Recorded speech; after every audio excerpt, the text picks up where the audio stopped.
여러분, 가을은 기도하기 참 좋은 계절입니다. 그래서 어느 시인은 가을에 기도하게 하소서 그렇게 시를 지어 부르기도 했습니다. 그래서 가을이 시작되는 지난 9월 첫 주간에는 우리 모든 성도님들이 가을 특별 새벽 기도에 나오셔서 또 기도의 내공을 쌓을 수 있어서 참 감사했습니다. 또 감사하게도 우리 많은 성도님들이 새벽을 깨워서 구하고 찾고 두드리는 기도를 할 수 있어서 무엇보다도 좋았고, 그리고 또 목장을 섬기는 우리 목자 목녀들이 강단에 올라와서 우리 목장을 위해서, 그리고 목장 식구들을 위해서 또 기도할 수 있어서 너무나 좋은 시간이었던 것 같습니다. 일반적으로 보게 되면 특별 새벽 기도의 기간에는 참 열심히 그렇게 기도하다가도 특별 새벽 기도회가 다 마치게 되면 기도하는 것도 덩달아 함께 끝내는 경우들이 참 많이 있습니다. 물론 기도라고 하는 것은 특별한 기간을 정해놓고 우리가 집중적으로 기도하는 일이 물론 필요합니다. 하지만 기도라는 것은 우리 성도라면 항상 기도하는 일에 힘쓰는 것이 바로 더 중요한 일이라고 하는 겁니다. 그래서 지난 주일에 이어서 오늘 또 계속해서 기도에 관한 말씀, 기도의 중요성에 대해서 저와 여러분들이 함께 은혜를 나누려고 합니다. 오늘 본문 말씀은 골로새서 4장 말씀인데, 우리가 오늘 본문 말씀을 살펴보기에 앞서서 먼저 그 앞에 있는 골로새서 1장 24절 말씀을 우리가 먼저 한번 좀 살펴보고자 합니다. 그래서 우리가 한 2장 정도 우리가 앞으로 넘겨보시면 골로새서 1장 24절인데 우리 앞에도 자막을 띄워놨죠? 함께 우리가 뜻을 생각하며 읽어보겠습니다. 시작.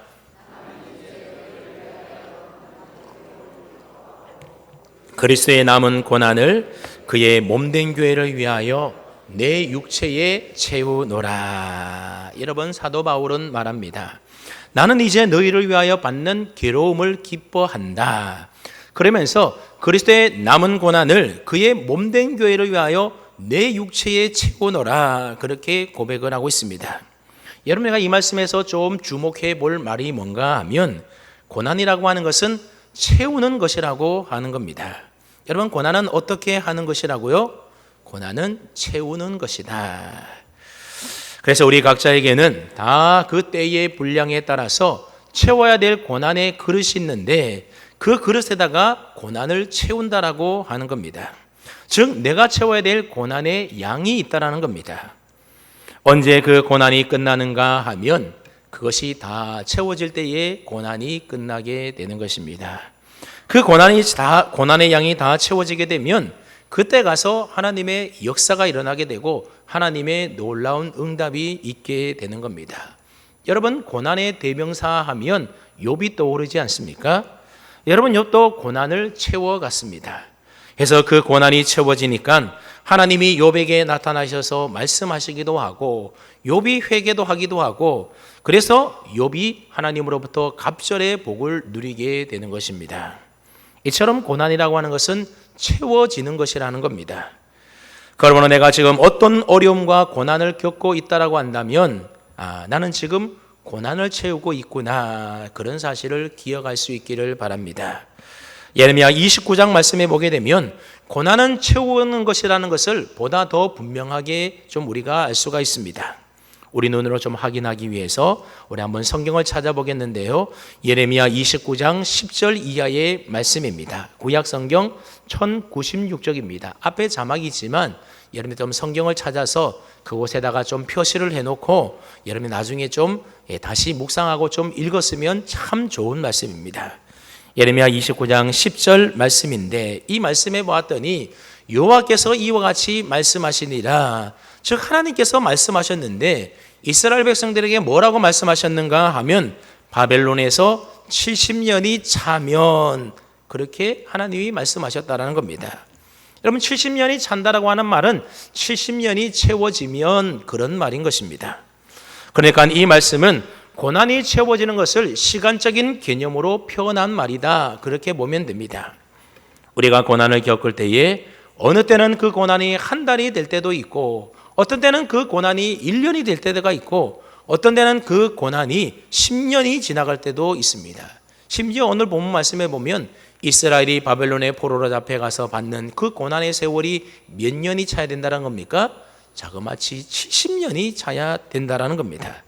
그 기간 동안 고난이 내 그릇에 채워지게 되는 것입니다. 그 고난의 분량이 다 차게 되면 그때 가서 하나님의 응답과 하나님의 역사가 나타난다는 겁니다. 그래서 예레미야 29장에 보게 되면 이스라엘 백성들이 바벨론의 포로로 끌려가서 그곳에서 비참한 노예 생활을 하게 됩니다. 그들은 나라를 잃어버리고 포로로 잡혀왔으니 여러분, 그때의 이스라엘 백성들의 삶이라고 하는 것이 얼마나 고단하고 비참한 삶이었겠습니까? 그래서 그들은 늘 생각하기를 언제쯤이면 우리의 이 비참함이 끝나서 다시 고향으로 돌아가서 하나님을 찬송하고 하나님 앞에 예배드릴 수 있을까? 오직 그 생각뿐이었다라는 겁니다. 그런 그들을 향하여 하나님이 뭐라고 말씀하는가 하면 70년이 차야만 끝이 난다라고 하는 겁니다.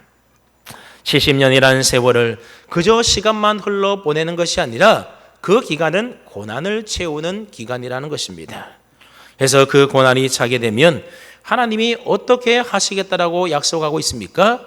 계속되는 말씀에 보니 내가 너희를 돌보고 나의 선한 말을 너희에게 성취하여 너희를 이곳으로 돌아오게 하리라. 여러분, 고난이 차야만 하나님이 약속하신 그 선한 말씀들이 이루어지게 되어서 그들이 다시 고향 땅으로 돌아오도록 하나님이 해 주시겠다라는 겁니다. 그러니까 이스라엘 백성들에게 고난을 채우는 이 70년이라고 하는 시간은 그들에게 있어서 꼭 필요한 시간인 것입니다. 그 다음에 여러분, 어떤 어려운 일을 만나고 힘든 시기를 겪을 때에 단지 그 시간을 보낸다고 해서 고난이 끝나는 것이겠습니까? 그렇지가 않다라는 겁니다. 하나님이 그 고난을 왜 주셨는지 그 고난의 목적이 있기 마련인 것입니다. 그 목적이 이루어져야만 그 고난이 끝나게 된다는 겁니다. 여러분, 11절 말씀을 보십시오. 너희를 향한 나의 생각을 내가 아나니 평안이요 재앙이 아니니라. 너희에게 미래와 희망을 주는 것이니라. 하나님이 이스라엘 백성들에게 이렇게 말을 합니다. 고난을 받는 우리를 향한 하나님의 생각이 뭐라는 겁니까?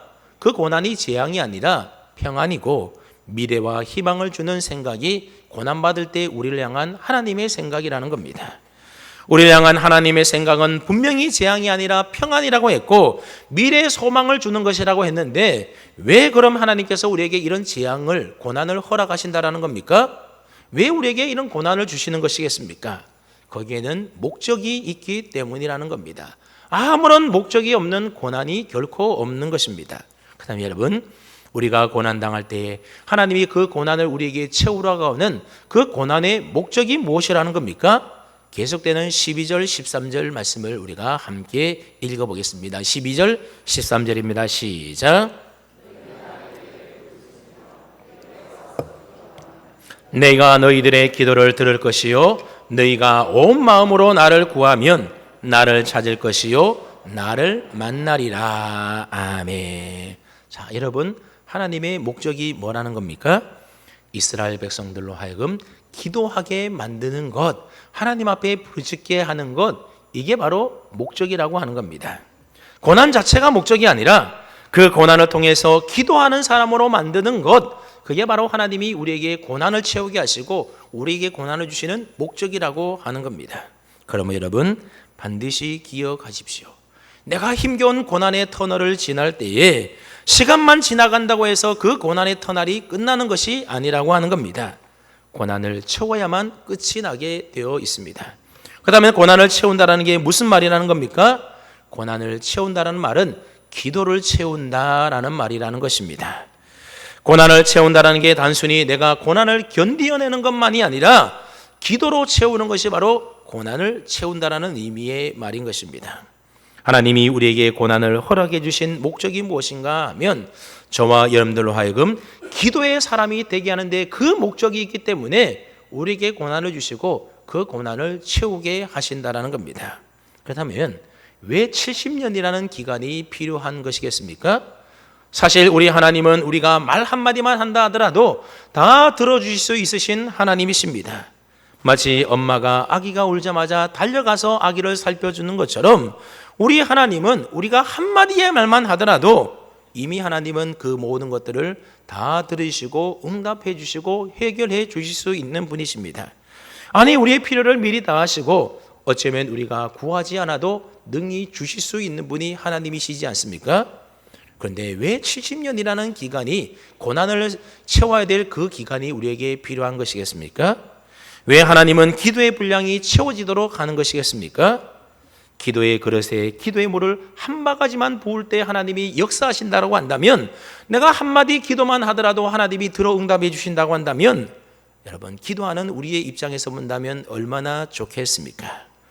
그런데 하나님은 그 그릇을 다 채워야만 응답하시고 역사하시겠다라는 겁니다. 이스라엘 백성들에게 70년이라는 시간이라는 거 하는 것은 기도를 통하여 고난의 그릇을 채워야 하는 시간인 것입니다. 그렇다면 그렇게 하시는 하나님의 목적, 하나님의 뜻이 무엇이라는 겁니까? 하나님의 뜻은 그 고난의 세월 동안 우리로 하여금 기도의 사람으로 만드는 것입니다. 기도의 사람이라고 하는 것은 단지 기도 응답만 받는 사람이 아니라 그 기도를 통하여 하나님과 만나고 하나님을 체험하고 하나님과 교제하며 하나님과 동행하는 사람, 그 사람이 바로 기도하는 사람입니다. 하나님은 고난을 통하여 그 고난을 우리가 채워감으로 이와 같은 기도하는 사람을 우리로 하여금 만들어 가신다라고 하는 겁니다. 그것이 하나님이 우리에게 고난을 주신 목적이고 하나님의 뜻이라고 하는 겁니다. 그래서 12절과 13절 말씀해 보니, 너희가 내게 부르짖으며 내게 와서 기도하면 내가 너희의 기도를 들을 것이요, 너희가 온 마음으로 나를 구하면 나를 찾을 것이요 나를 만나리라 말씀하고 있습니다. 하나님께서 우리의 기도를 들어주시는 것도 참 좋은 일이지만 그보다 더 좋은 일이 무엇이라는 겁니까? 하나님이 우리를 만나 주시는 것, 이게 기도 응답보다도 더 좋은 일이라고 하는 겁니다. 그러니까 이스라엘 백성들이 고난받는 70년 세월을 기도로 채워가는 시간이라고 했는데, 여러분, 우리가 처음에는 무엇 때문에 기도합니까? 처음에는 우리 인생 가운데 어려운 문제가 생기니까, 또 기도 제목이 생기니까 그 문제를 놓고 우리가 기도를 시작하게 되는 겁니다. 만약 이스라엘 백성들이 그냥 평안하게 했다라고 한다면 그들이 하나님께 기도했겠습니까? 하나님께 부르짖으며 기도하지 않았을 겁니다. 그들 가운데에 문제가 생기고 그들이 바벨론의 포로로 가서 종살이하고 어렵고 힘드니 그제서야 하나님 찾고 하나님 부르짖고 하나님께 기도하는 것 아니겠습니까? 그런데 하나님은 그래서 하나님은 우리로 하여금 기도하게 하시기 위해서, 기도의 사람 되게 하시기 위해서 광야로, 이방 땅으로, 노예 생활로 이스라엘 백성들을 내모르셨던 겁니다. 그러니 고난과 어려움 속에서 하나님밖에는 문제를 해결할 분이 없고 하나님밖에는 건져주실 분이 없기 때문에 하나님을 바라보며 하나님께 기도할 수밖에 없는 것입니다.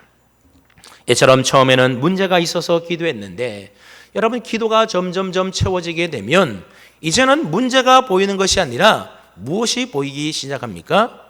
그 문제의 해결자 되시고 그 문제를 다 주관하고 계시는 하나님이 보이기 시작한다는 겁니다. 그래서 하나님은 예레미야 선지자를 통하여 말씀하시는데, 너희가 내게 부르짖으며 내게 와서 기도하면 내가 너희들의 기도를 들을 것이요, 문제가 있을 때에, 고난이 찾아올 때에 너희가 내게 와서 기도하면 하나님이 그 기도를 들어주시겠다고, 응답해 주시겠다고 약속하고 있습니다. 그런데 하나님의 뜻과 목적은 무엇인가 하면, 우리가 뭔가 문제가 있을 때에, 우리의 필요가 있을 때에 하나님 앞에 나와서 기도를 함으로 응답받는 것이 하나님의 목적이고 뜻이 아니라는 겁니다. 하나님은 기도를 통하여 하나님을 만나는 사람, 하나님과 교제하는 사람, 하나님과 동행하는 사람, 그런 기도의 사람을 만드는 것이 바로 하나님의 목적과 뜻이라고 하는 겁니다. 그래서 13절 말씀에 보면, 너희가 온 마음으로 나를 구하면 나를 찾을 것이요 나를 만나리라, 그렇게 말씀하고 있는 겁니다. 처음 기도를 시작할 때는 내 마음속에 문제가 더 크고 하나님은 보이지도 않고 하나님은 작았습니다. 그런데 우리가 기도하면 기도할수록, 기도의 분량이 채워지면 채워질수록 내 마음속에는 하나님으로 점점 가득 차게 되는 겁니다. 그리고 내 문제는 점점 작아지게 되고 하나님은 크게 되는 것입니다. 그래서 나중에는 우리가 어떻게 기도하게 되는가 하면, 하나님 그리 아니하실지라도 나는 여전히 주님을 사랑합니다, 주님의 은혜에 감사합니다, 그렇게 기도가 변하게 된다는 것입니다. 여러분, 하나님이 우리에게 원하시는 것이 무엇입니까? 바로 이것이라는 겁니다. 그저 하나님 이런 문제가 있습니다, 이런 어려움이 있습니다, 이런 일 도와주십시오, 그렇게 해서 기도 응답받고 문제 해결되는 것, 하나님이 그것 원하시는 것이 아니라 그 일을 통하여 고난을 기도로 채워갈 때에 하나님 앞에, 하나님 이것 별 문제 아닙니다, 그래도 괜찮습니다, 그러나 내가 이 일을 통하여 주님 더 사랑하게 하시고 주님의 그 안에 거하게 하시고 주님과 동행하는 정말 믿음의 사람, 기도의 사람으로 나를 성숙시켜 주십시오. 여러분, 하나님이 이것 원하는 것 아니겠습니까? 하나님이 왜 우리로 하여금 고난을 채우게 하시고 기도의 잔을 채우게 하시는 것입니까? 하나님은 얼마든지 우리에게 곧바로 응답해 줄 수 있으신데, 우리가 기도하지 않아도 하나님이 충분히 주실 수 있는데, 그럼에도 불구하고 하나님은 우리에게 고난의 시간을 주시고 기도로 채우게 하는 이유가 무엇이겠습니까? 그것은 바로 기도의 목적이 응답에 있는 것이 아니라 바로 하나님에게 있고 하나님과의 교제와 하나님과 동행하는 기도의 삶에 있기 때문에 그렇습니다. 이처럼 저와 여러분들은 고난의 과정을 통하여 기도하는 사람이 되어져 가는 것입니다. 그리고 그 기도를 통하여 하나님을 만나는 사람, 하나님과 교제하는 사람, 하나님과 동행하는 사람으로 하나님이 우리를 다듬어 가시고 우리를 변화시키시고 우리를 온전히 세워 가신다라고 하는 겁니다. 그러니 우리를 향한 하나님의 목적은 우리로 하여금 기도의 사람이 되게 하는 것입니다. 여러분, 우리가 예수님을 만나게 되면 기도의 사람으로 변하게 된다는 것을 아십니까? 제가 여러분들에게, 여러분들은 예수님을 만나셨습니까? 아마 이렇게 물어본다면 아마 대부분의 사람들이 다 아멘 할 것입니다. 그런데 여러분들은 다 예수님을 만난 사람입니다. 그렇다면 우리가 정말로 예수님을 만난 사람이라면 우리의 무엇이 변해야 된다는 겁니까? 우리가 기도하는 사람으로 변해야 된다는 겁니다. 여러분, 자녀가 아버지의 자녀가 되었으면 아버지하고 이야기하고 얘기해야만, 그래야만 그 자녀가 되는 일이 아니겠습니까? 기도가 그렇다라는 겁니다. 여러분, 사도 바울의 경우를 한번 생각해 보십시오. 사도행전 9장에 보게 되면 바울이 사울일 때에 예수 믿는 사람들을 핍박하고 박해하기 위해서 다메섹으로 원정 박해를 떠나가게 됩니다. 그리고 다메섹으로 가는 도중에 길게에서 사도 바울이 예수님을 만나게 됩니다. 그때에 사도 바울이 예수님을 향하여 묻습니다. 주여 누구시니까? 그때 예수님이 뭐라고 대답합니까? 나는 내가 핍박하는 예수라. 여러분, 이 말씀을 통하여 사도 바울은 분명히 예수님을 만났다라는 겁니다. 여러분, 사도 바울이 예수님을 만나게 되자 그의 삶에 변화된 모습이 하나 나타나게 되는데, 그게 뭐라는 겁니까? 사도 바울이 기도하는 사람으로 변화되게 되더라는 겁니다. 그래서 사도행전 9장 11절 말씀해 보게 되면 예수님께서 아나니아라고 하는 사람에게 나타나서 눈이 멀어 보지 못하는 바울에게로 찾아가라고 예수님이 말씀합니다. 그러면서 말하기를 뭐라고 말하는가 하면, 일어나 직가라고 하는 거리로 가서 유다의 집에서 다섯 사람 사울이라고 하는 사람을 찾으라, 그렇게 사도 바울을 찾으라고 이야기합니다. 여러분, 예수님의 이 말씀을 가만히 보면 굉장히 구체적이라는 것을 알 수 있습니다. 다메섹에서 직선으로 된 도로가 있는데 그 직가라 하는 거리로 가라는 겁니다. 그리고 그 거리에 가면 많은 집들이 있는데 그 많은 집들 가운데서 유다라고 하는 사람의 집으로 가라고 하는 겁니다. 그리고 그 유다라는 사람의 집에 들어가서 다섯 사람 사울을 찾으라고 하는 겁니다. 사울이라는 이름은 유대인들에게 흔한 이름이었습니다. 그래서 그냥 사울이 아니라 다섯 사람 사울이라고 예수님께서 아주 구체적으로 아나니아에게 말씀해 줍니다. 여러분, 그만큼 자세하게 알려주었으면 누구라도 바울을 다 찾아갈 수 있지 않겠습니까? 근데 예수님께서는 이 사울에게 아나니아를 보내면서 사울을 그냥 찾으라고만 이야기한 것이 아니라 그 뒤에 사울이 지금 무엇을 하고 있는지에 대한 설명을 덧붙여 주는데 뭐라고 이야기합니까? 그가 기도하는 중이니라. 여러분, 사울이 지금 무엇하고 있다는 겁니까? 기도하고 있다는 겁니다. 무슨 말인가 하면 사울이 기도할 때에 예수님은 아나니아를 사울에게 보내었던 겁니다. 그러니 사울은 예수님을 만나자마자 제일 먼저 한 일이 무엇이라는 겁니까? 기도했다라고 하는 겁니다. 그렇습니다. 예수님을 만난 사람은 제일 먼저 기도하는 사람이 되어집니다. 예수님을 우리가 만나면 깊이 만날수록 더 기도하는 사람이 되어집니다. 앞서 얘기한 대로 우리를 향한 하나님의 뜻과 목적이 무엇이라고 했습니까? 우리를 기도의 사람으로 만드는 것입니다. 그래서 하나님을 만나고 하나님과 교제하고 기도를 통하여 하나님과 언제나 동행하는 그런 기도의 사람으로 만드는 것, 이게 하나님이 우리를 향한 목적이고 뜻이라는 겁니다. 그래서 하나님은 누구를 찾고 계십니까? 지금도 하나님과의 깊은 교제를 통해서 하나님과 동행하는 삶을 살아가는 기도의 사람을 찾으십니다. 그래서 그 사람을 통하여 지금도 하나님은 일하시고 하나님 나라의 일들을 세워가고 계시는 겁니다. 하나님은 기도하지 않고는 하나님과의 만남 없이는 역사하지 않으시기 때문에 지금도 하나님은 기도하는 사람을 찾으신다라는 겁니다. 여러분들은 기도하는 사람입니까? 꼭 기도하는 사람 되시기를 바랍니다. 우리가 기도해야만 하나님과의 친밀한 교제 안에 갈 수가 있게 되고, 기도해야만 하나님과 동행하는 삶을 살아갈 수 있는 것입니다. 이제 오늘 본문으로 다시 돌아와서 골로새서 4장 말씀을 한번 보십시오. 여러분, 오늘 본문 말씀은 골로새 교인들을 향하여 이런 일들을 위하여 기도하라라고 하는 사도 바울의 기도에 관한 겉면의 말씀이 기록되어 있습니다. 우리가 아는 것처럼 사도 바울은 기도의 능력을 믿고 또 기도에 힘쓰며 살았던 기도의 사람이 바로 사도 바울입니다. 그래서 골로새 교인들에게도 두 가지 기도 제목을 가지고 기도할 것에 대하여 권면하고 있습니다. 이 두 가지 기도 제목이 3절에 보면 나와 있는데 뭔가 하면 하나는 전도의 문이 열리게 해달라는 것이고, 다른 하나는 그리스도의 비밀을 잘 말할 수 있게끔 기도해달라고 하는 기도의 요청입니다. 우리는 사도 바울의 이 두 가지 기도 요청을 통하여 기도하는 사람들은 어디까지 기도해야 되는지 그 기도에 대한 범위에 대하여 우리가 가르침을 받을 수가 있습니다. 여러분, 우리가 성경 속에 보게 되면 우리가 기도하는 사람으로 무엇을 위하여 기도해야 되는지, 어떤 일들까지도 우리가 기도해야 되는지에 대한 말씀들이, 많은 기도 제목들이 성경에 기록되어 있습니다. 그래서 우리가 성경을 읽다 보면 이런 것까지도 우리가 기도해야 되는구나, 그렇게 깨달아지게 된다라는 겁니다. 그리고 그렇게 기도의 지경을 넓혀서 그런 것까지도 우리가 기도하다 보면 더 풍성한 기도의 체험을 하게 되는 것입니다.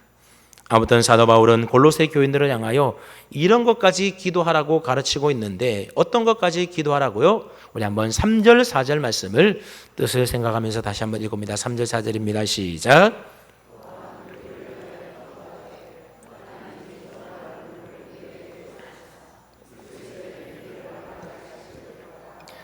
내가 이 일 때문에 매임을 당하였노라. 그리하면 내가 마땅히 할 말로서 이 비밀을 나타내리라. 아멘. 사도 바울은 골로새 교인들에게 복음을 전하는 자를 위하여 기도하라, 그렇게 가르치고 있습니다. 즉 복음을 전하는 사도 바울 일행을 위하여 기도해 달라고 부탁하고 있는 겁니다. 먼저 3절에 보니 전도할 문을 열어달라, 그렇게 기도해 달라는 겁니다. 왜 기도하라고요? 기도하지 않으면 전도할 문이 열리지 않기 때문에 전도의 문이 열리도록 기도해 달라는 겁니다. 아무리 전도대가 나가서 열심히 전도한다 하더라도 기도하지 않으면 전도의 문이 열리지 않기 때문에 다 헛수고가 되고 만다라는 겁니다. 이제 추석이 지나고 18일이 되게 되면 행보 전도대 팀들이 다시 전도 활동을 하기 시작하게 됩니다. 매주 수요일마다 행복 전도대가 나가서 전도할 때에 여러분들이 뒤에서 꼭 기도로 도와줄 수 있기를 바랍니다. 왜냐하면 기도해 주지 않으면 전도의 문이 열리지 않기 때문에 그렇습니다. 사도 바울은 이 사실에 대하여 너무나도 잘 알고 있었던 겁니다. 복음을 전해보니 누군가가 기도해 주지 않으면 우리가 아무리 애쓰고 노력해도 전도의 문이 열리지 않더라는 겁니다. 그래서 너희는 우리를 위하여 기도하되 전도의 문이 우리에게 열어주시기를 위해서 기도해 달라고 기도 부탁을 하고 있는 겁니다. 그리고 또 하나, 전도의 문이 이제 열렸으면 그 다음에는 그리스도의 비밀을 말하게 해달라고 또한 기도 부탁을 하고 있습니다. 그럼 왜 그런 기도 부탁을 한다는 겁니까? 4절 말씀을 한번 보십시오. 그리하면 내가 마땅히 할 말로서 이 비밀을 나타내리라. 너희가 우리를 위하여 그리스도의 비밀을 잘 말할 수 있도록 기도해 줄 때에 우리가 마땅한 말로서 이 비밀을 잘 전해서 나타날 수 있게 된다라는 말입니다. 그러니 기도해 달라는 것입니다. 그러니까 우리가 복음을 전하는 자를 위하여 기도하게 되면 전도의 문이 열리게 되고 그리고 마땅히 할 말로서 복음의 비밀을 전할 수 있게 된다는 겁니다. 그렇기 때문에 기도하라는 것입니다. 그러므로 기도의 사람은 복음을 전하고 말씀을 가르치고 말씀을 선포하는 자를 위하여 무엇해야 된다고요? 기도해 주어야 한다는 겁니다. 여러분 가끔 강단에서 말씀을 전하시는 목사님을 보면서 아니 목사님은 뭐 강단에서 저런 쓸데없는 소리까지 하실까 그런 생각이 들 때가 있습니까? 없습니까? 우리 교회 성도님은 다 은혜로워서 그런 분이 한 분도 없는데 저 다른 교회 가면 그런 교인들이 좀 있습니다. 오늘 말씀을 우리가 이 말씀을 우리의 삶에 잘 적용을 해본다면 목사님께서 강단에서 왜 그런 쓸데없는 말을 한다라는 겁니까? 우리가 말씀을 전하시는 목사님을 위해서 기도해 주지 않아서 그렇다라는 겁니다. 여러분이 설교자를 위하여 기도해 주면 말씀을 전하는 선포자가 마땅히 할 말로서 하나님의 비밀을 잘 전할 수 있게 된다는 것입니다. 쉽게 말하면 이 강단에서 쓸데없는 말 하지 않게 된다는 겁니다. 마땅히 할 말로서 즉 해야 될 말씀만 전하게 된다는 겁니다. 언제요? 우리 성도들이 설교자를 위하여 기도해 줄 때 그렇게 된다는 겁니다. 그러면 여러분 이 단위에서 설교하는 저를 위하여 많이 기도해 주시고 또 우리 부목사님들과 전도사님들을 위해서도 쓸데없는 말 전하지 말고 그리스도의 복음의 진리의 말씀을 잘 쉽게 전할 수 있도록 꼭 기도해 주시기를 바랍니다. 그래서 우리 교회 강대상에서는 불필요한 말, 쓸데없는 말은 하나도 들리지 않고 오직 하나님의 진리의 말씀만이 온전히 선포되는 그러한 은혜가 있도록 여러분들 꼭 기도해 주십시오. 여러분 이것 아십니까? 설교자를 위해서 기도하지 않으신 분들이 꼭 설교에 대해서 이렇다 저렇다 비평하는 일에는 제일 앞장선다라는 겁니다. 그러니 설교자를 위해서는 기도 한마디 안 해주면서도 오늘 설교가 어땠다느니 오늘 목사님 설교 죽 썼다니 그런 말을 한다라는 겁니다. 근데 여러분 설교자를 위하여 기도하는 사람은 어떤 생각을 하겠습니까? 목사님이 죽을 쓰는 설교를 하게 되면 하나님께서 오늘은 속병이 났으니 좀 죽 좀 먹고 속 좀 편해지라고 하는가 보다. 내가 목사님 위해서 더 기도해야 되는데 내 기도가 부족해서 그러는가 보다. 설교자를 위하여 기도하는 사람은 그렇게 생각한다라는 겁니다. 그러니 설교자를 위하여 기도해 주면 어떻다고요? 마땅히 할 말만 잘 전할 수 있게 된다라는 것입니다. 그리고 그 다음을 한번 보십시오. 4절 말씀에 보니 그 다음에 뭐라고 말하고 있는가 하면 비밀을 나타내리라. 여러분 비밀이라고 한 것은 숨겨지고 감춰진 것이기 때문에 그것을 참 드러내는 것이 어렵고 쉽지가 않다라는 겁니다. 설명하기가 어렵다라는 말입니다.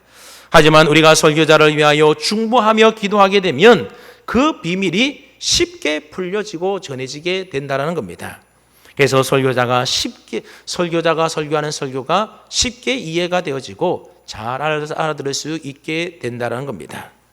사도 바울이 복음을 전해 보니까 뒤에서 성도들이 이처럼 기도해 주지 않으면 잘 되지 않더라는 겁니다. 복음의 문도 열리지 않고 복음을 전하더라도 그 듣는 사람이 알아듣지 못해가지고 복음 전하는 일이 안 되더라는 것입니다. 왜 그렇다는 겁니까? 기도해 주지 않으면 그렇다는 겁니다.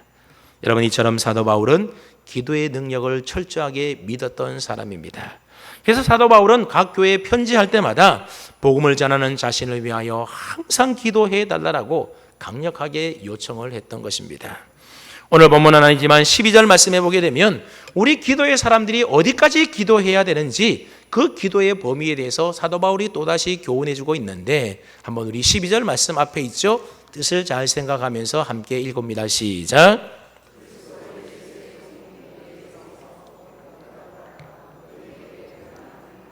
그가 항상 너희를 위하여 애써 기도하여 너희로 하나님의 모든 뜻 가운데서 완전하고 확신 있게 서 있기를 구하나니. 여러분, 이 말씀에 보면 에바브라라고 하는 사람이 나오게 되는데, 사도 바울은 에바브라를 어떻게 소개하고 있습니까? 너희를 위하여, 즉 골로새 교인들을 위하여 항상 애써서 기도하는 기도의 사람으로 소개하고 있습니다. 에바브라는 기도를 하되 어떻게 기도했다고요?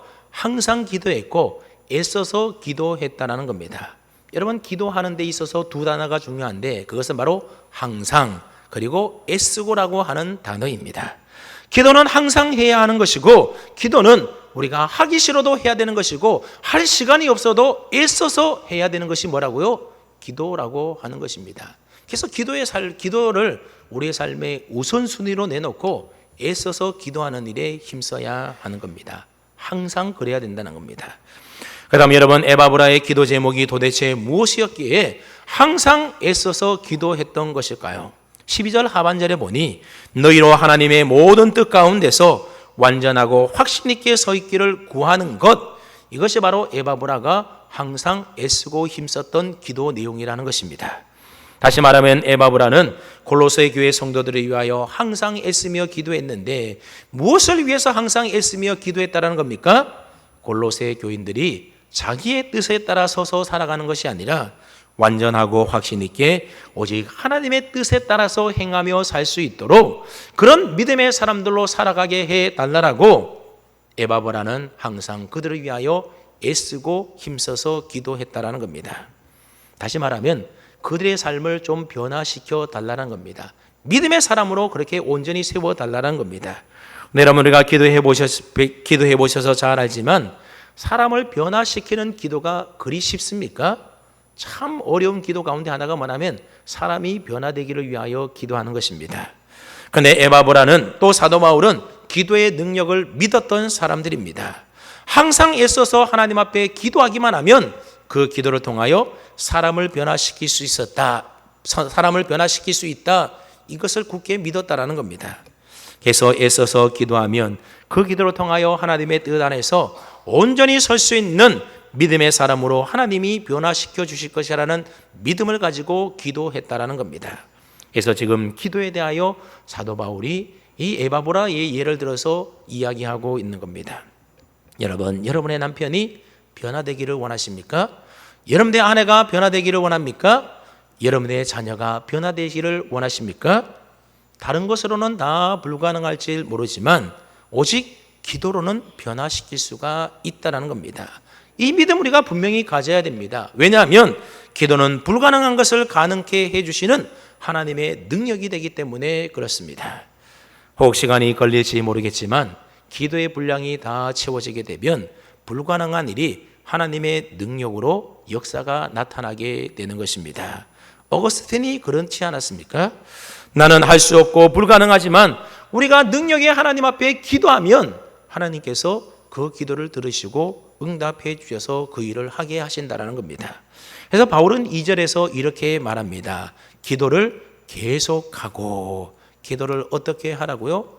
계속하라는 겁니다. 기도하다가 하나님이 응답이 없다고 해서 낙심해서 기도 중단하지 말고 기도 계속하라는 것입니다. 기도의 사람이 되라는 것입니다.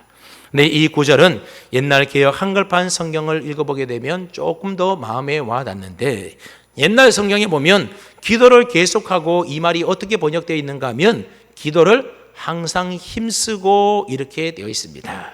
그러니까 기도는 어떻게 하라는 겁니까?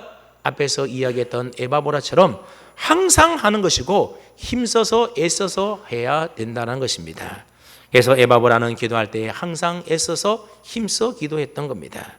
여러분들이 기도의 사람이 된다라고 하는 것은 기도하는 일에 항상 애쓰고 힘쓰는 사람이 된다라는 것을 말합니다. 문제가 있을 때만 기도하는 것이 아니라 기도하다 보면 하나님을 만나고 하나님을 경험하기 때문에 그 기도하는 일에 항상 계속해서 힘쓰게 된다라는 겁니다. 그런데 2절 말씀에 보게 되면 또 하나의 놀라운 기도의 비밀이 있는데, 그것은 바로 기도할 때에 감사함이 있어야만 그 기도가 깨어있는 기도라고 하는 것입니다. 여러분, 기도에 무엇이 있어야만 그 기도가 깨어있는 기도라고요? 감사함이 있어야만 깨어있는 기도라는 겁니다. 여러분, 기도에는 감사함이 들어있어야 합니다. 왜 그렇습니까? 하나님은 우리가 기도할 때에 이미 우리의 기도를 들어주시고 응답해 주시는 줄로 믿기 때문에 미리 우리가 감사하는 것입니다. 혹 내가 구하는 대로 응답되지 않는다 하더라도 응답되지 않는 것이 우리에게 더 유익하고 좋은 일이기 때문에 그것을 믿기 때문에 기도 응답이 없어도 우리는 감사해야 하는 것입니다. 여러분, 기도가 먼저입니까? 아니면 응답이 먼저입니까? 우리가 생각할 때는 기도가 먼저인 것 같습니다. 기도하니 하나님이 응답해 주시지. 그러니까 응답보다 기도가 먼저라고 생각하는데 사실 알고 보면 기도가 먼저가 아니라 응답이 먼저라고 하는 사실입니다. 우리가 앞서 살펴보았던 예레미야 29장 말씀을 한번 생각해 보시면 기도가 먼저가 아니라 응답이 먼저라고 하는 것입니다. 하나님께서는 이스라엘 백성들에게 뭐라고 말씀하는가 하면 바벨론에서 70년이 차면 내가 너희를 돌보겠다. 그래서 내가 너희에게 말했던 선한 말들이 다 이루어지게 해서 너희를 다시 이곳으로 돌아오게 하겠다. 그 기도의 응답을 먼저 하나님이 갖고 계신다라는 겁니다. 그리고 난 후에 너희가 내게 와서 부르짖으면 내게 와서 기도하면 그렇게 말씀하고 있는 겁니다. 무슨 말인가 하면 하나님은 우리가 기도하기 전에 이미 그 기도에 대한 응답을 미리 다 준비하고 계신다라는 겁니다. 그리고 나서 우리에게 기도하게 하시는 것입니다. 그러므로 내가 이미 그 문제를 가지고 기도하기 시작했다라고 하는 이야기는 하나님이 이미 응답하신다라고 하는 겁니다. 그렇기 때문에 기도에는 항상 감사가 들어갈 수밖에 없는 것입니다. 지금 여러분들이 기도를 시작하셨다면 그것은 이미 응답받은 줄로 믿고 감사할 수 있기를 바랍니다. 사랑하는 성도 여러분, 혹 여러분들 가운데 인생의 고난의 잔을 채우고 계신 분이 계십니까? 그런 분들은 그저 시간만 보내지 마시고 그 고난을 기도로 채워가시기를 바랍니다. 그래서 여러분들이 기도의 사람으로 다 변화되기를 바랍니다. 기도의 사람 되어서 여러분 자신만을 위하여 기도하지 마시고 그 기도의 지경을 넓히셔서 다른 사람을 위해서도 항상 애써서 계속해서 기도하기를 바랍니다. 그리고 여러분들이 기도를 시작했다면 그 기도 응답에 대한 확신을 가지고 감사함으로 기도하십시오. 그것이 바로 깨어있는 기도입니다. 간절히 바라기는 저와 여러분 모두가 다시 한번 기도를 회복해서 항상 더욱 기도에 힘쓰며 살아갈 수 있는 기도의 사람 다 될 수 있기를 주님의 이름으로 축원합니다. 아멘.